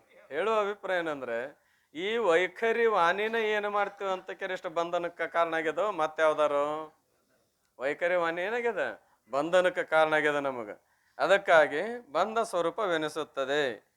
ಇದೇ ವಾಣಿನ ಏನದ ಅದಕ್ಕೆ ಶಬ್ದ ದುಷ್ಟದಿ ಜೀವಬದ್ಧನು ಅಂತ ಸ್ಪಷ್ಟವಾಗಿ ಜೀವನ್ಮುಕ್ತಿ ವರ್ಣನೆ ಮಾಡುವಾಗ ದೇವಪುರಾಣದಾಗ ನನಗೆ ಜೀವನ್ಮುಕ್ತಿ ಅಂದ್ರೆ ಏನು ಹೇಳಿಕೊಡು ಪರಮಾತ್ಮ ಅಂತ ಕೇಳಿದಾಗ ಅಲ್ಲಿ ಹೇಳ್ಕೊಂಡು ಬಂದಿದ್ದಾರೆ. ಅದಕ್ಕೆ ಮತ್ತ ಒಂದು ವಚನನೂ ಅದ, ಮಾತಿನಿಂದ ಹಗೆಯು ಮಾತಿನಿಂದ ಈ ಯಾವ್ದ್ರಿ ನಗೆ ನೀವು ಅಂದ್ರೆ ಮಾತಿನಿಂದ ಹಗೆಯು. ಹಗೆ ಅಂದ್ರೆ ಜಗಳ ನಮ್ಗೆ ಜಗಳ ಹತ್ತದ ಅದರಿಂದ್ರಿ ಮಾತು ಪರಕ್ ಆದ್ರೆ ಜಗಳ ಹತ್ತದೋ ಮಾತು ಸರಿಯಾಗಿದ್ರೆ ಹತ್ತದೋ ಮಾತು ಪರಕ್ ಆಯ್ತು ಅಂದ್ರೆ ಜಗಳ ಹತ್ತಾ ಇದೆ. ಅಂದ್ರೆ ದುಷ್ಟ ಶಬ್ದ ಏನು ಮಾಡ್ತದಂದ್ರೆ ಈ ಪ್ರಾಪಂಚಿಕವಾದಂಥ ಎಷ್ಟೇ ಶಬ್ದಗಳು ಹೌದೌದು ಅನ್ನೋ ಹಂಗಿದ್ರು ಕೂಡ ಇದರಿಂದ ಬಂಧನವೇ ಅದ. ಅದಕ್ಕಾಗಿ ಸಂಸ್ಕೃತಿಗೆ ಕಾರಣವು ಜನನ ಮರಣ ರೂಪ ದುಃಖಕ್ಕೆ ಕಾರಣ ಯಾವುದು ಈ ಮಾತುಗಳೇ. ಅದಕ್ಕಾಗಿ ಕೇಳಿ ಕೇಳಿ ಬಂದಂಥ ದುಃಖವನ್ನ ದುಃಖ ಎದಕ್ಕೆ ಬಂದದ ನಮಗ ಕೇಳಿ. ನಾಳೆ ಶ್ರಾವಣ ಮಾಸ ಬಂದ ಕೂಡಲೇ ಹೇಳ್ತಿರ್ತೇವೆ ನಾವು ಯಾರಾದ್ರೂ ಪುರಾಣ ಕೇಳೋದಾರ. ಶ್ರಾವಣ ಮಾಸ ಅಂದ್ರ ಶ್ರವಣ ಮಾಸ, ಶ್ರವಣ ಮಾಸ ಅಂದ್ರ ಕೇಳುವ ತಿಂಗಳ. ಏನು ಕೇಳೋದು ಅಂತ ಕೇಳಿದ್ರೆ ಶಾಸ್ತ್ರ ಚಿಂತನ ಪುರಾಣ ಪುಣ್ಯಕಥೆಗಳನ್ನು ಕೇಳೋದು. ಅವಾಗ ಹೇಳ್ತಿರ್ತೇವೆ ನಾವು ಯಾಕೆ ಕೇಳ್ಬೇಕಾಗೈತಪ್ಪ ಈಗ ನಮ್ಮೆಲ್ಲರಿಗೆ ಏನು ಬಂಧನ ಬಂದತ್ತಲ್ಲ ಎದರಿಂದ ಕೇಳಿ ಕೇಳಿ ಬಂಧನ ಬಂದದ್ದನ್ನ ಹೆಂಗ್ ಕಳ್ಕೊಳ್ಳೋದು ಕೇಳಿ ಕೇಳಿ ಕಳ್ಕೊಳ್ಳೋದು ಅಂತೆ. ಮತ್ತೆ ಕೇಳಿ ಕೇಳಿ ಬಂಧನ ಬಂದದ್ದು ಯಾವ ಮಾತಪ್ಪ ಅಂದ್ರ ಲೌಕಿಕ ಮಾತೋ ಏನು ಪಾರಮಾರ್ಥಿಕೋ ಲೌಕಿಕ ಮಾತು. ಮತ್ತು ಆ ಬಂಧನವನ್ನು ಕಳ್ಕೋಬೇಕಾಗಿತ್ತು ಅಂದ್ರೆ ಈಗ ಅದನ್ನ ಯಾವನ್ನ ಕೇಳಬೇಕು ಲೌಕಿಕ ಬಿಡಬೇಕು, ಅಲೌಕಿಕ ಮಾತುಗಳನ್ನು ಕೇಳಬೇಕು. ಮತ್ತೆ ಏನು ನುಡಿಬೇಕು ಅಲೌಕಿಕ ಮಾತುಗಳನ್ನೇ ನುಡಿತಾ ಇರಬೇಕು ಅಂದ್ರೆ ಸತ್ಯವಾಕ್ಯಗಳನ್ನೇ. ಮನಮೊದಲಾದ ವಾಕ್ಯಗಳಿಗೆ ಅಧಿಷ್ಠಾನವಾದ ನೀನು ನಿನ್ನ ಸ್ವರೂಪವನ್ನು ಮರೆತು ಅಜ್ಞಾನಯುಕ್ತನಾದ್ದರಿಂದಲೇ ನೀ ಏನಾಗಿ ಅಂತ ಕೇಳಿದ್ರೆ ಅಜ್ಞಾನದಿಂದ ಕೂಡಿಕೊಂಡಿರುವುದರಿಂದ ನಿನಗೇನಾಗಿದೆ ಸತ್ಯಾಧ್ಯಾಸ ಮೊದಲಾದ 4 ಅಧ್ಯಾಸಗಳನ್ನು ಹೊಂದಿ ಜಗತ್ತಿನಲ್ಲಿ ಜೀವಾತ್ಮನು ಅನ್ನಿಸಿಕೊಳ್ಳುವೆ ಎಂದು ಪ್ರತಿಪಾದಿಸುತ್ತಾರೆ. ನಿನಗೇನಾಯ್ತು ಅಂದ್ರೆ ಇದನ್ನು ಕೇಳಿ ಕೇಳಿ ನಿನಗೇನು ಅನಿಸ್ತದೆ 4 ಅಧ್ಯಾಸಗಳಿಗೆ ಒಳಗಾಗ್ತಿ. ಎಷ್ಟು ಅಧ್ಯಾಸ 4 ಅಧ್ಯಾಸಗಳಿಗೆ ನೀನು ಒಳಗಾಗ್ತಾ ಇದ್ದಿ. ಅದಕ್ಕಾಗಿ ಏನಪ್ಪ ಅಂತ ಕೇಳಿದ್ರೆ ಈ ಅಧ್ಯಾಸಗಳನ್ನು ಕಳ್ಕೋಬೇಕಾಗಿತ್ತು ಅಂದ್ರೆ ಇದರಿಂದ ನೀವು ದೂರ ಇರಬೇಕು ಅಂತ ಅಭಿಪ್ರಾಯ. ಏನ್ರಿ ಟೈಮ್ ಎಷ್ಟಾತ್ರಿ 6 ಆತನ್ರಿ. ಈ ವಿಷಯವನ್ನ ಮತ್ತೆ ನಾಳೆ ನೋಡೋಣ್ರಿ.